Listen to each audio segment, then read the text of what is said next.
ನಮಸ್ಕಾರ. ಇವತ್ತು ಹೋ ಓಪನ್ ಓಪನೋ ಇದ್ರ ಬಗ್ಗೆ ನೀವು ಸೋಷಿಯಲ್ ಮೀಡಿಯಾದಲ್ಲಿ ಬೇರೆ ಬೇರೆ ಕಡೆ ನೋಡಿರ್ತೀರ.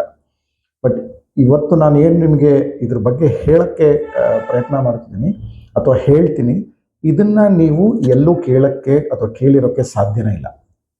ಸೊ ಕ್ಲೀನಾಗಿ ಅರ್ಥ ಮಾಡ್ಕೊಳ್ಳಿ. ತುಂಬ ಸಿಂಪಲ್ಲು, ಬಟ್ ಇದು ನಿಮ್ಮ ಜೀವನವನ್ನು ಗ್ಯಾರಂಟಿ ಬದಲಾಯಿಸುತ್ತೆ. ಫಸ್ಟ್ ಆಫ್ ಆಲ್, ಈ ಹೋ ಓಪನ್ ಓಪನೋ ಎಲ್ಲಿಂದ ಬಂತು ಅಂತ ಹೇಳಿದ್ರೆ, ಒಂದು ಸ್ಟೋರಿ, ಸಣ್ಣ ಒಂದು ಕತೆ ಹೇಳ್ತೀನಿ. ಚೀನಾ ಅಥವಾ ಚೈನಾ ನಿಮಗೆ ಗೊತ್ತು. ಓಕೆ, ಸೊ ಅಲ್ಲಿ ಒಬ್ಬ ಒಳ್ಳೆ ಜೈಲರ್ ಇದ್ದ. ಜೈಲರ್ ಅಂದರೆ ಗೊತ್ತಲ್ಲ, ಜೈಲನ್ನ ಯಾರು ಕಂಟ್ರೋಲ್ ಮಾಡ್ತಾರೆ. ಓಕೆ, ಸೊ ಜೈಲನ್ನ ಕಂಟ್ರೋಲ್ ಮಾಡುವಂಥ ಮೇನ್ ಅಧಿಕಾರಿ ಜೈಲರ್ ಇದ್ದ. ಸೊ ಆ ಜೈಲಲ್ಲಿ ಅವನು ಜೈಲರ್ ಆಗಿದ್ನಲ್ಲ, ಆ ಜೈಲಲ್ಲಿ ಬರೀ ಕಠೋರ ಅಂದರೆ ಕಠೋರ ಶಿಕ್ಷೆ ಒಳಗಾಗಿರೋ ಕೈದಿಗಳನ್ನ ಮಾತ್ರ ತಂದು ಹಾಕ್ತಿದ್ರು. ಅಂದರೆ ತುಂಬ ಕೆಟ್ಟ ಕೆಲಸ ಮಾಡಿರೋರು, ಮರ್ಡರ್ ಮಾಡಿರೋರು, ರೇಪ್ ಮಾಡಿರೋರು, ಲೂಟ್ ಮಾಡಿರೋರು, ಇನ್ನೊಂದೇನೋ ಮಾಡಿರೋರು, ಒಬ್ರಿಗಿಂತ ಒಬ್ರು ಕಠೋರ, ಅಂದರೆ ಮನುಷ್ಯರೇ ಅಲ್ಲ, ಒಂಥರ ಪ್ರಾಣಿಗಳು ರೀತಿ ಕಠೋರವಾಗಿರುವಂಥ ಕೈದಿಗಳನ್ನ ತಂದು ಆ ಜೈಲಲ್ಲಿ ಹಾಕ್ತಿದ್ರು. ಈ ಜೈಲರ್ಗೆ ಏನಾದರೂ ಮಾಡಿ ಇವ್ರನ್ನ ಮತ್ತೆ ಒಂದು ಸ್ವಲ್ಪ ಸುಧಾರಿಸ್ಬೇಕಲ್ಲ, ರೀಫಾರ್ಮ್ ಮಾಡಬೇಕಲ್ಲ ಅಂತೇಳಿ ಯೋಚನೆ ಬಂದಾಗ ಈ ಹೋ ಓಪನ್ ಓಪನೋ ಪ್ರೇಯರು ಅವನಿಗೆ ಹೊಳಿತಂತೆ. ಸೊ ಅವ್ರು ಏನೇ ಮಾಡಿದ್ರು ಸುಧಾರಿಸ್ತಿರ್ಲಿಲ್ಲ. ಓಕೆ, ಸೊ ನೀವೇನಾದ್ರು ಹೇಳಕ್ ಹೋದ್ರೆ ವಾಪಸ್ ಅವ್ರಿಗೆ ಹೊಡೆದು ಬಿಡೋದು, ಇದು ಮಾಡೋದು, ಅಂದರೆ ಅಷ್ಟು ಕಠೋರವಾಗಿದ್ರು ಅವರು. ಸೊ ಈ ಸಿಂಪಲ್ ಪ್ರೇಯರ್ನ ಉಪಯೋಗಿಸ್ಕೊಂಡು ಅವನು ಅಂಥ ಕಠೋರವಾಗಿರೋ ಮನುಷ್ಯನ, ಅಂದರೆ ಕೈದಿಗಳನ್ನ ಅವನು ರೀಫಾರ್ಮ್ ಮಾಡ್ತಾನೆ. ಅವರೆಲ್ಲ ಬದಲಾಗಿ ಮತ್ತೆ ಮನುಷ್ಯರಾಗಿ ಹೊರಗಡೆ ಬರ್ತಾರೆ. ಸೊ ಇಂಥ ಒಂದು ಮ್ಯಾಜಿಕಲ್ ಪವರ್ ಇರೋವಂಥ ಸಿಂಪಲ್ 4 ಸೆಂಟೆನ್ಸು ಇರೋವಂಥ ಪ್ರೇಯರು ಹೋ ಓಪನ್ ಓಪನು. ಸೊ ಸ್ಟೋರಿ ಕೇಳಿದ್ರಲ್ಲ. ಓಕೆ, ಸೊ ಅಂಥ ಕಠೋರವಾದ ಕೈದಿಗಳೇ ಮನಸ್ಸು ಬದಲಾಗಿ ಹೊರಗಡೆ ಬಂದರು ಒಳ್ಳೆ ಮನುಷ್ಯರಾಗಿ ಅಂತ ಹೇಳಿದ್ರೆ, ನಾವು ನೀವು ಏನೂ ಅಲ್ಲ, ನಾವು ಏನು ಬೇಕಾದ್ರೂ ಸಾಧಿಸ್ಬೋದು ಈ ಒಂದು ಸಿಂಪಲ್ ಪ್ರೇಯರ್ನ ಉಪಯೋಗಿಸಿ. ಓಕೆ, ಸೊ ಹೋ ಓಪನ್ ಓಪನೋ ಯಾವ ರೀತಿ ವರ್ಕ್ ಆಗುತ್ತೆ, ಇದು ನಿಮಗೆ ನಾನು ಹೇಳಿದಾಗೆ ಎಲ್ಲೂ ನಿಮ್ಗೆ ಇದು ಸಿಗಲ್ಲ. ಸೊ ಈಗ ಫಸ್ಟ್ ಈ ಪಿಕ್ಚರ್ ನೋಡಿ. ಸೊ ನೋಡಿದ್ಮೇಲೆ ಆ ಕೆಳಗಡೆಯಿಂದ ಮೇಲ್ಗಡೆ ಆ ಫನಲ್ ಏನಿದೆ ಅದು ಇಂಗ್ಲೀಷಲ್ಲಿದೆ, ಎಷ್ಟಾಗತ್ತೋ ಅಷ್ಟು ಅರ್ಥ ಮಾಡ್ಕೊಳ್ಳಿ, ನಾನು ಕನ್ನಡದಲ್ಲಿ ಎಕ್ಸ್ಪ್ಲೈನ್ ಮಾಡ್ತೀನಿ. ಸೊ ಇದನ್ನ ಹ್ಯೂಮನ್ ಥಾಟ್ ಎನರ್ಜಿ ಫ್ರೀಕ್ವೆನ್ಸಿ ಅಂತ ಕರಿತೀವಿ. ಅಂದರೆ ನೀವು ಮನಸ್ಸಿನಲ್ಲಿ ಯಾವ ಭಾವನೆಗಳನ್ನ ಇಟ್ಟುಕೊಂಡು ಬದುಕ್ತಿರೋ ಅದೇ ಭಾವನೆಗಳು ಇರೋವಂಥ ಜನ ಮತ್ತೆ ಬೇರೆ ಬೇರೆ ಸಂಗತಿಗಳು ನಿಮ್ಮ ಜೀವನದಲ್ಲಿ ನಡೆಯುತ್ತೆ ಅಂತ. ಅಂದರೆ ನಿಮ್ಗೆ ಯಾವಾಗಲೂ ಕೋಪನೇ ಇತ್ತು ಅಥವಾ ದುಃಖದಲ್ಲೇ ಇದ್ರಿ ಅಂತ ಹೇಳಿದ್ರೆ, ಇನ್ನೂ ಜಾಸ್ತಿ ನಿಮಗೆ ಸಿಟ್ಟು ಬರೆಸುವಂಥ ಅಥವಾ ದುಃಖ ಕೊಡುವಂಥ ಜನಗಳು ಮತ್ತು ಘಟನೆಗಳು ನಿಮ್ಮ ಜೀವನದಲ್ಲಿ ನಡೆಯುತ್ತೆ.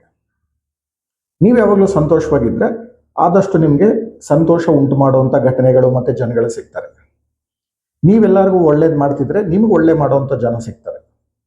ಅಂದರೆ ನೀವು 24 ಗಂಟೆಯಲ್ಲಿ ಆದಷ್ಟು ಯಾವ ಭಾವನೆ, ಫೀಲಿಂಗ್ಸು ಅಥವಾ ಎಮೋಷನ್ಸ್ನ ನಿಮ್ಮ ಮನಸ್ಸಿನಲ್ಲಿ ಇಟ್ಕೊಂಡಿರ್ತೀರ, ಅದು ಮಲ್ಟಿಪ್ಲೈ ಆಗ್ತಾ ಹೋಗುತ್ತೆ. ಅಂದರೆ ನಿಮ್ಮ ಒಳಗಡೆ ಏನಿರುತ್ತೋ ಅದನ್ನೇ ನೀವು ನಿಮ್ಮ ಕಡೆ ಅಟ್ರಾಕ್ಟ್ ಮಾಡ್ತೀರಾ ಅಂತ. ಇವಾಗ ಫಾರ್ ಎಕ್ಸಾಂಪಲ್ ಆ ಫನಲ್ ಅನ್ನು ನೋಡಿ, ಚಿತ್ರ ಇನ್ನೊಂದ್ಸರಿ ನೋಡಿ.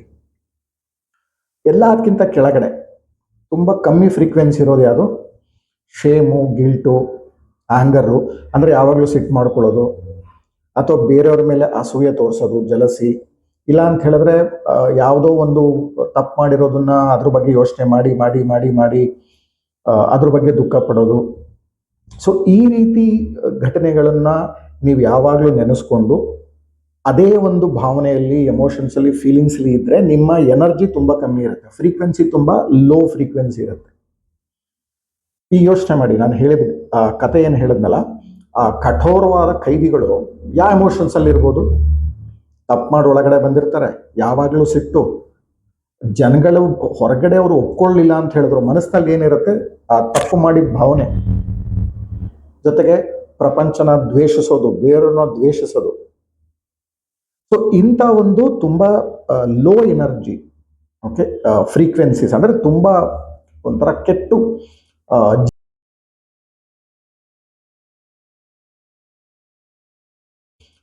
ಜೀವನದಲ್ಲಿ ಬದುಕ್ತಾ ಇದ್ದಂಥ ಜನಗಳವರು. ಯಾಕೆ ಅಂತ ಹೇಳಿದ್ರೆ ನಾನು ಹೇಳಿದಾಗೆ ಅವ್ರು ಮಾಡಿರೋ ಘಟನೆಗಳು, ಅವರ ಮನಸ್ಸ ಸ್ಥಿತಿ ಯಾವ ರೀತಿ ಇತ್ತು ಅಂತ ಹೇಳಿದ್ರೆ ಯಾವಾಗಲೂ ಲೋ ಎನರ್ಜಿ ಫ್ರೀಕ್ವೆನ್ಸಿಲೇ ಇರ್ತಿದ್ರು. ಸೊ ಈ ಲೋ ಎನರ್ಜಿ ಫ್ರೀಕ್ವೆನ್ಸಿ ಈ ಚಿತ್ರದಲ್ಲಿ ನೀವು ಏನು ನೋಡಿದ್ರಿ, ಅದು ಹೋಗ್ತಾ ಹೋಗ್ತಾ ಹೋಗ್ತಾ ಮೇಲ್ಗಡೆ, ಓಕೆ, ನಿಮ್ಮ ಭಾವನೆ ಯಾವ ರೀತಿ ಬದಲಾವಣೆ ಆಗುತ್ತೆ ಅದೇ ರೀತಿಯ ಎನರ್ಜಿ ಫ್ರೀಕ್ವೆನ್ಸಿ ಇನ್ಕ್ರೀಸ್ ಆಗ್ತಾ ಹೋಗುತ್ತೆ. ಸೊ ಕೆಳಗಡೆ ನಾನು ಹೇಳಿದಾಗೆ ತುಂಬ ಏನೋ ಶೇಮು, ಗಿಲ್ಟು, ಅಂದರೆ ಯಾವಾಗಲೂ ನಾಚಿಕೆ ಅಥವಾ ತಪ್ಪು ಮಾಡಿರೋ ಭಾವನೆ, ಅಸೂಯೆ, ಓಕೆ, ಅಥವಾ ಸೊಕ್ಕು ಅಂತೀವಲ್ಲ, ಅಹಂ, ಇದೆಲ್ಲ ತುಂಬ ಕೆಳಗಡೆ ಇರುತ್ತೆ. ಬರ್ತಾ ಬರ್ತಾ ಬರ್ತಾ ನೀವು ಮೇಲೆ ಹೋದರೆ ಕೊನೆಗೆ 2 ಫ್ರೀಕ್ವೆನ್ಸಿ ನೋಡಿ. ಟಾಪ್ ಎಲ್ಲದಕ್ಕಿಂತ ಹೈ ಫ್ರೀಕ್ವೆನ್ಸಿ ಯಾವುದಕ್ಕಿದೆ? Love, peace and gratitude. Okay, so ಯಾವಾಗ ನಾವು ಜೀವನದಲ್ಲಿ ನೆಮ್ಮದಿ ಪಡಿತೀವಿ, ತಮ್ಮನ್ನ ಮತ್ತೆ ಬೇರೆಯವ್ರನ್ನ ಪ್ರೀತಿಸೋಕೆ ಪ್ರಾರಂಭ ಮಾಡ್ತೀವಿ. ಸೊ ನಮ್ಮನ್ನ ಮತ್ತೆ ಬೇರೆಯವರು ಅಂತ ಹೇಳಿದ್ರೆ ಬೇರೆಯವ್ರ ಜೊತೆಗೆ, ಅಂದ್ರೆ ಬೇರೆಯವರಲ್ಲಿ ಮನುಷ್ಯರ ಜೊತೆಗೆ ಪ್ರಾಣಿಗಳು, ಪಕ್ಷಿಗಳು, ಎಂಟೈರ್ ನೇಚರ್, ಪ್ರಕೃತಿ ಎಲ್ಲ ಬಂದ್ಬಿಡುತ್ತೆ, ಸೃಷ್ಟಿ ಬಂದ್ಬಿಡುತ್ತೆ. ಇನ್ನು ಹೈಯೆಸ್ಟ್ ಈಸ್ ಗ್ರಾಟಿಟ್ಯೂಡ್. ಗ್ರಾಟಿಟ್ಯೂಡ್ ಅಂದ್ರೆ ಏನು? ಕೃತಜ್ಞತಾ ಭಾವ. ಎಷ್ಟೊಂದು ಜನ ಎಲ್ಲ ಇದ್ಕೊಂಡು ಯಾವಾಗಲೂ ಅಳ್ತಾ ಇರ್ತಾರೆ, ಯಾಕಂದ್ರೆ ಅವ್ರು ಏನಿಲ್ಲ ಅದ್ರ ಬಗ್ಗೆನೇ ಯೋಚನೆ ಮಾಡ್ತಿರ್ತಾರೆ. ಸೊ ಕೃತಜ್ಞತೆ ಭಾವ ಯಾವಾಗ ಬರುತ್ತೆ ಅಂದ್ರೆ, ನಮಗೆ ಏನು ಆಲ್ರೆಡಿ ಜೀವನದಲ್ಲಿ ಇದೆ, ಸಿಕ್ಕಿದೆ, ಏನಿಲ್ಲ ಅಂತಂದ್ರೆ ಮನುಷ್ಯನ ಜನ್ಮ ಇದೆಯಲ್ವಾ, ಅದು ಒಂದೇ ಸಾಕು ಕೃತಜ್ಞತಾ ಭಾವನ ಇರೋಕ್ಕೆ. 3 ಹೊತ್ತು ಊಟ ಸಿಗತ್ತೆ, ಕೆಲಸ ಮಾಡ್ತಿರ್ತೀವಿ, ಇನ್ನೊಂದು ಸುಮಾರು ಇರುತ್ತೆ ಹುಡುಕ್ತಾ ಹೋದ್ರೆ. ಬಟ್ ಅದನ್ನ ಬಿಟ್ಟು ಏನಿರಲ್ಲ, ಅಥವಾ ನಮ್ಮಲ್ಲಿ ಇಲ್ದವ್ರು ಬೇರೆಯವ್ರ ಹತ್ರ ಯಾವ್ದಿರುತ್ತೆ ಅದನ್ನ ನೋಡಿ ಅಸೂಯೆ ಪಡೋದು, ಕೊರಗೋದು. ಸೊ ಇದೆಲ್ಲ ಭಾವನೆ ಇದ್ದಾಗ ಕೃತಜ್ಞತೆ ಭಾವನೆ ಬರೋದಿಲ್ಲ. ಸೊ ಬೇಸಿಕಲಿ ಓಪನ್ ಪ್ರೋಸೆಸ್ ಅಥವಾ ಪ್ರೇಯರ್ ಏನು ಮಾಡುತ್ತೆ ಅಂತ ಹೇಳಿದ್ರೆ, ಆ ಚಿತ್ರ ಇನ್ನೊಂದ್ಸರಿ ನೀಟಾಗಿ ಅಬ್ಸರ್ವ್ ಮಾಡಿ. ಕೆಳಗಡೆಯಿಂದ, ಅಂದರೆ ಯಾರು ಯಾವಾಗಲೂ ದುಃಖ ಪಡ್ತಿರ್ತಾರೆ, ಅಸೂಯೆ ಪಡ್ತಿರ್ತಾರೆ, ಅಥವಾ ಅವ್ರು ತಾನೇ ಮಾಡಿರೋ ತಪ್ಪು ಬಗ್ಗೆ ಯೋಚನೆ ಮಾಡ್ತಿರ್ತಾರೆ, ನಾಚಿಕೆ ಪಡ್ತಿರ್ತಾರೆ, ಈ ರೀತಿ ಇರೋ ಜನಗಳನ್ನ, ಲೋ ಎನರ್ಜಿ ಫ್ರೀಕ್ವೆನ್ಸಿ ಇರೋದ್ರನ್ನ ಬರೀ ಸಿಂಪಲ್ ಆ ಪ್ರೇಯರ್ ಮಾಡ್ತಾ ಮಾಡ್ತಾ ಮಾಡ್ತಾ ನಿಮ್ಮ ಎನರ್ಜಿ ಫ್ರೀಕ್ವೆನ್ಸ್ನ ಹೈಯೆಸ್ಟ್ ಫ್ರೀಕ್ವೆನ್ಸಿ ಅಂದರೆ ಕೃತಜ್ಞತೆ ಅಂದರೆ ಗ್ರಾಟಿಟ್ಯೂಡು, ಲವ್ ಅಂದರೆ ಪ್ರೀತಿ, ಮತ್ತೆ ಪೀಸ್ ಅಂದರೆ ನೆಮ್ಮದಿ.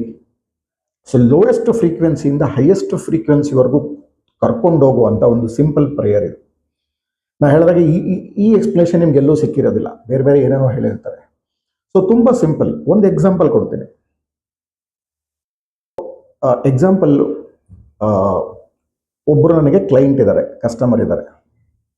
ಸೊ ಅವ್ರಿಗೆ ಯಾರೋ ಒಬ್ಬ ತೊಂದರೆ ಕೊಡ್ತಿದ್ದ. ಸೊ ತೊಂದರೆ ಕೊಟ್ಟು ಬರೀ ಯಾವಾಗಲೂ ಕೋರ್ಟ್ ಕೇಸ್ ಗೆಳೆಯೋದು, 10 ವರ್ಷದಿಂದ ಅವರು ಕೋರ್ಟಲ್ಲಿ ಫೈಟ್ ಮಾಡ್ತಾನೆ ಇದ್ದಾರೆ. ಬಟ್ ನೆಮ್ಮದಿ ಇಲ್ಲ. ಯಾಕಂತ ಹೇಳಿದ್ರೆ ಅವ್ನು ಬಿಡ್ತಾ ಇಲ್ಲ, ಇವ್ರಿಗೆ ಬರೀ ತೊಂದರೆ ಕೊಡ್ತಿದ್ದಾನೆ. ಇವ್ರ ಜಮೀನ ತನ್ನ ಜಮೀನ ಅಂತ ಒತ್ತುವರಿ ಮಾಡಿಕೊಂಡು ಅವ್ರಿಗೆ ತುಂಬ ಹಿಂಸೆ ಕೊಟ್ಟು ಕೊನೆಗೆ ಕೋರ್ಟಲ್ಲಿ ಹೋಗಿ ಅವ್ರ ಪರವಾಗಿ ಆದರೂ ಕೂಡ ಇವನು ಬಿಡಕ್ಕೆ ರೆಡಿ ಇಲ್ಲ. ಇಂಥ ಒಂದು ಕೇಸ್ ಇದು. ನಾನು ಅವ್ರಿಗೆ ಸಿಂಪಲ್ ಆಗಿ ಹೇಳಿದೆ, ಇವತ್ತಿಂದ ಈ ಓಪನ್ ಫಾಲೋ ಮಾಡಿ, ಏನಿಲ್ಲ. ಸೊ ಓಪನ್ 4 ಸಿಂಪಲ್ ನಿಮ್ಗೆ ಆಲ್ರೆಡಿ ಗೊತ್ತಿರುತ್ತೆ. ಓಕೆ, ಸೊ ಅವನ ಹೆಸರಲ್ಲಿ ಅದು ಇನ್ಕ್ಲೂಡ್ ಮಾಡಿ. ಏನಂತ ಮಾಡಬೇಕು? First of all I am ಸಾರಿ ಅವನ ಹೆಸರು ಹಾಕಿ. ಪ್ಲೀಸ್ ಫರ್ಗಿವ್ ಮೀ ಅಂತ ಹೇಳಬೇಕಾದ್ರೆ ಅವನ ಮುಖ ಅಥವಾ ಅವನ ಹೆಸರನ್ನು ಜ್ಞಾಪಿಸ್ಕೊಳ್ಳಿ. ಥ್ಯಾಂಕ್ ಯು ಅಥವಾ ಐ ಥ್ಯಾಂಕ್ ಯು ಅಂತ ಹೇಳಿ ಅವನಿಗೆ ನೀವು ಥ್ಯಾಂಕ್ ಯು ಹೇಳೋ ರೀತಿ ನಿಮ್ಮ ಮನಸ್ಸಿನಲ್ಲಿ ಆ ಭಾವನೆ ಇಟ್ಕೊಂಡು ಹೇಳಿ. ಫೈನಲಿ ಐ ಲವ್ ಯು ಅಂತ ಹೇಳಿ ಅವನಿಗೆ ನೀವು ನಿಮ್ಮ ಪ್ರೀತಿ ಮತ್ತೆ ಒಳ್ಳೆ ಏನು ಒಂದು ಅಫೆಕ್ಷನೇಟ್ ಭಾವ ಇದೆ ಅವನಿಗೆ ಮುಟ್ಟೋ ರೀತಿ. ಸೊ ಇದನ್ನು ವಿಜುವಲೈಸ್ ಮಾಡಿಕೊಂಡು ಅವನ ಹೆಸರು ಮತ್ತೆ ಮುಖನ ಜ್ಞಾಪಕ ಇಟ್ಕೊಂಡು ರಿಪೀಟ್ ಮಾಡಿ ಅಂತ. 2 ದಿನ ಆದಮೇಲೆ ನನ್ನ ಹತ್ರ ಓಡ್ ಬಂದರು, ಸರ್ ಏನಿದು ಅಂತ. ಏನಾಯಿತು? ಏನೂ ಇಲ್ಲ, ಅವನು ಹೆಸರು ಹೇಳಲ್ಲ ನಾನು ಈ ವಿಡಿಯೋದಲ್ಲಿ. ಅವನು ಹೆಸರು ನೀವು ಹೇಳಿದಾಗೆ ಹೇಳ್ಕೊತಾ ನಾನು 2 ದಿನ ಬರೀ ರಿಪೀಟ್ ಮಾಡಿದೆ, ಡೈಲಿ 100-108 ಸರಿ. ಅವನ ಜೊತೆಗೆ ಆ ಹೆಸರಲ್ಲಿ ನನ್ನ ಜೀವನದಲ್ಲಿ ಎಷ್ಟು ಜನ ಇದ್ದಾರೆ, ಫ್ರೆಂಡ್ಸ್ ಇರ್ಬೋದು ಅಥವಾ ಕಲೀಗ್ಸ್ ಇರ್ಬೋದು ಅಥವಾ ಬೇರೆ ಯಾವುದೋ ಕಾಲದಲ್ಲಿ ಯಾವಾಗಲೂ ಸಿಕ್ತೋರು, ಅವರೆಲ್ಲ ನನಗೆ ಇವಾಗ ಫೋನ್ ಮಾಡೋಕ್ಕೆ ಸ್ಟಾರ್ಟ್ ಮಾಡಿಬಿಟ್ರು ಅಂತ. ಸೊ ಅದಿರಲಿ, ಅದ್ರ ಬಗ್ಗೆ ಜಾಸ್ತಿ ಹೇಳಲ್ಲ. ಏನಕ್ಕೆ ಹೇಳಿದೆ ಅಂತ ಹೇಳಿದ್ರೆ, ನಿಮಗೆ ಗೊತ್ತಿಲ್ಲದಂಗೆ ಕೆಲವು ಜನಗಳ ಬಗ್ಗೆ ಇರ್ಬೋದು, ಅಥವಾ ಬೇರೆ ಫಾರ್ ಎಕ್ಸಾಂಪಲ್ ದುಡ್ಡಿನ ಬಗ್ಗೆ ಇರ್ಬೋದು, ಅಥವಾ ಯಾವುದೋ ಒಂದು ಸಂಬಂಧದ ಬಗ್ಗೆ ದ್ವೇಷ, ಅಸೂಯೆ ಉಂಟಾಗಿರುತ್ತೆ. ಸೊ ಈ ಒಂದು ಸಿಂಪಲ್ ಪ್ರೇಯರ್ನ ನೀವು ಪ್ರಿಫರಬಲಿ 108 ಸರಿ ಓಕೆ, ಒಂದು ರೌಂಡು ಅಂದರೆ 108 ಸರಿ ನೀವು ಅದನ್ನು ರಿಪೀಟ್ ಮಾಡೋದ್ರಿಂದ ಸ್ವಲ್ಪ ಕಸ್ಟಮೈಸ್ ಮಾಡಬೇಕು.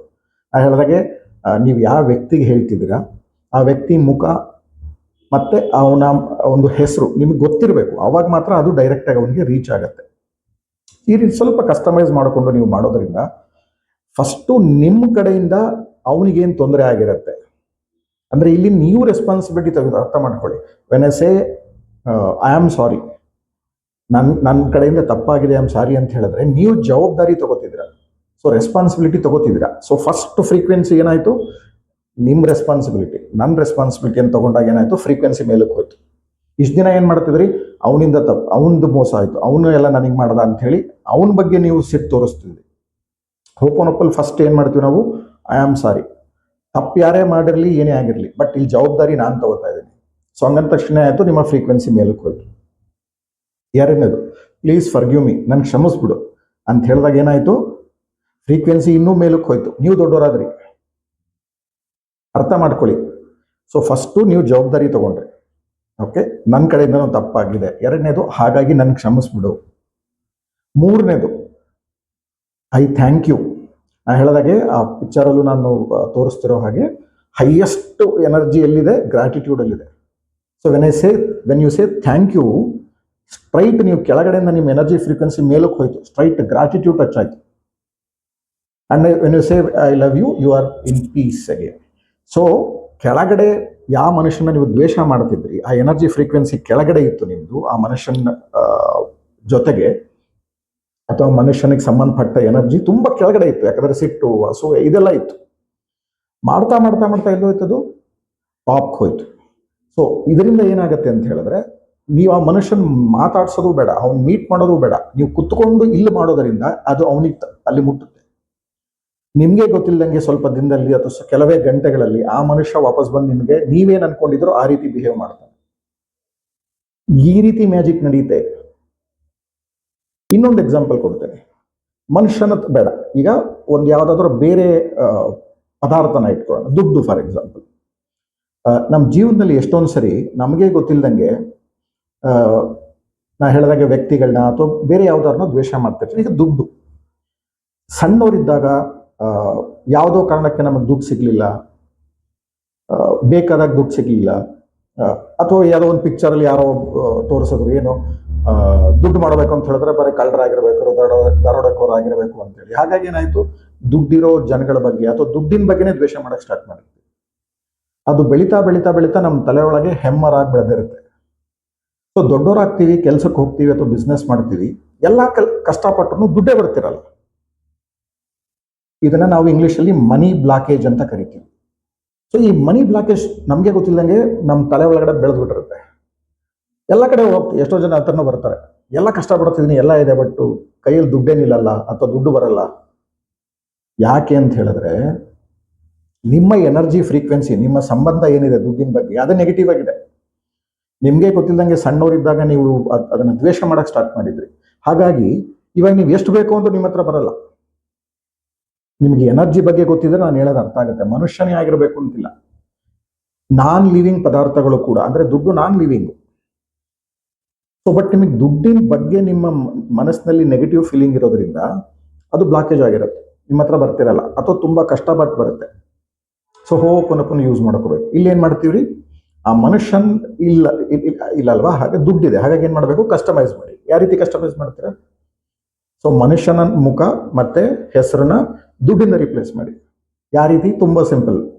I am sorry money, please forgive me, I thank you, and then finally I love you. So ಈ ರೀತಿ ನಿಮಗೆ ಜನಗಳ ಜೊತೆಗೆ ಯಾವ್ದಾದ್ರು ಪ್ರಾಬ್ಲಮ್ ಇದ್ದರೆ, ಸಂಬಂಧಗಳಲ್ಲಿ ಏನಾದ್ರು ತೊಂದರೆ ಇತ್ತು ಅಂತ ಹೇಳಿದ್ರೆ, ಯಾರ ಜೊತೆಗೆ ಸಂಬಂಧನ ನೀವು ಸುಧಾರಿಸ್ಕೋಬೇಕು ಅಂತಿದ್ದೀರಿ ಆ ಮನುಷ್ಯ, ಆ ವ್ಯಕ್ತಿಯ ಹೆಸರು ಮತ್ತು ಮುಖನ ಜ್ಞಾಪಕ ಇಟ್ಕೊಂಡು ಸ್ವಲ್ಪ ಕಸ್ಟಮೈಸ್ ಮಾಡಿ. ದುಡ್ಡಿನ ಬಗ್ಗೆ ಇದ್ದರೆ ದುಡ್ಡನ್ನ ಯೂಸ್ ಮಾಡಿ, ಇನ್ನೊಂದು ಏನಾದ್ರು ಇತ್ತು ಅದ್ರ ಬಗ್ಗೆ ಮಾಡಿ. ಸೊ ನೀವು ಈ ಸಿಂಪಲ್ 4 ಲೈನ್ ಏನಿದೆ, ಓಪನಪ್ಪನು ಏನು,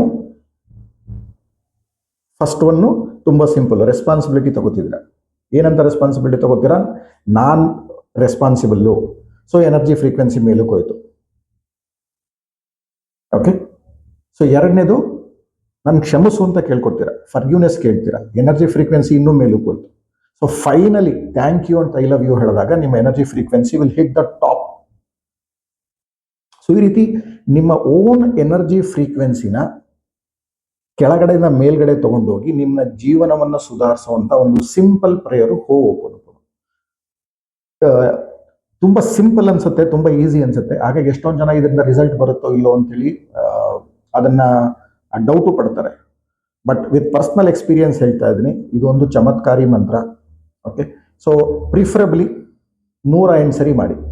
ಓಕೆ, ಸೊ ನಾ ಹೇಳಿದಾಗೆ ಮನುಷ್ಯ ಆದರೆ ಆ ಮನುಷ್ಯನ ಹೆಸರು ಅಥವಾ ಮುಖ, ದುಡ್ಡಾದರೆ ದುಡ್ಡು, ಅಥವಾ ಏನನ್ನ ನೀವು ಸುಧಾರಿಸಬೇಕು ಅಂತಿದ್ರೋ ಅದನ್ನ ಇದರಲ್ಲಿ ಇನ್ಕ್ಲೂಡ್ ಮಾಡಿ ಸಿಂಪಲ್ 4 ಲೈನ್ನ 108 ಸರಿ ರಿಪೀಟ್ ಮಾಡಿ. ಕೆಲವೇ ಗಂಟೆಗಳಲ್ಲಿ ಅಥವಾ ದಿನಗಳಲ್ಲಿ, ಮ್ಯಾಕ್ಸಿಮಮ್ ಅಂದರೆ ವಾರಗಳಲ್ಲಿ ನಿಮ್ಮ ಜೀವನ ಗ್ಯಾರಂಟಿ ಸುಧಾರಿಸುತ್ತೆ. ಇಷ್ಟು ಒಂದು ಪವರ್ ಇರುವಂಥ ಸಿಂಪಲ್ ಆಗಿರುವಂಥ ಮಂತ್ರ ಹೋ ಉಪನುಪುನು. ಸೊ ಈ ವಿಡಿಯೋದಲ್ಲಿ ಹೇಳಿದ್ದೆಲ್ಲ ನಿಮಗೆ ಇಷ್ಟ ಆಯಿತು ಅಂತ ಅನ್ಕೋತೀನಿ. ಟ್ರೈ ಮಾಡಿ. ಏನಾದರೂ ಡೌಟ್ ಇದ್ದರೆ ನನಗೆ ಕೆಳಗಡೆ ಮೆಸೇಜಲ್ಲಿ ಹಾಕಿ. ಓಕೆ, ಸೊ ಕಾಮೆಂಟ್ ಸೆಕ್ಷನಲ್ಲಿ ಹಾಕಿ, ನಾನು ನಿಮಗೆ ರಿಪ್ಲೈ ಮಾಡೋಕ್ಕೆ ಟ್ರೈ ಮಾಡ್ತೀನಿ. All the best. ಚಾನಲ್ ಮಾತ್ರ ಸಬ್ಸ್ಕ್ರೈಬ್ ಮಾಡೋದು ಮರಿಬೇಡಿ. Solutions with Satvik. ದೇವರು ಒಳ್ಳೇದು ಮಾಡಲಿ. Have an abundant life.